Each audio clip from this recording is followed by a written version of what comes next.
On April 16th, the College Board released information about big changes to the SAT. My staff and I have reviewed these modifications along with the sample test that was also just published. There are many changes, but here are the big ones you should know about.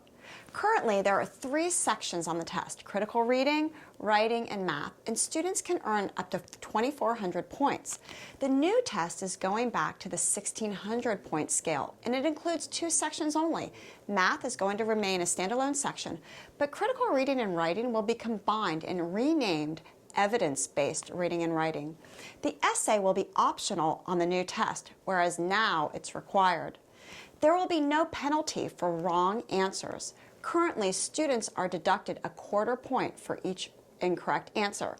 But most importantly, the new SAT will better reflect what students are learning in school.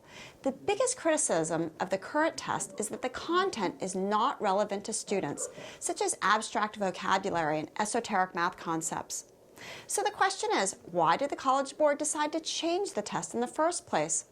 Well, you may know that the ACT is taking over market share.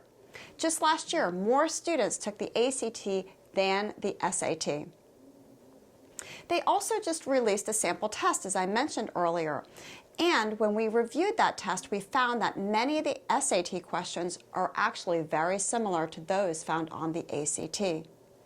You may be wondering which students will be impacted by these changes, and it's current freshmen and those younger than them that will take the new version, but current sophomores, juniors, and of course seniors will take the current version.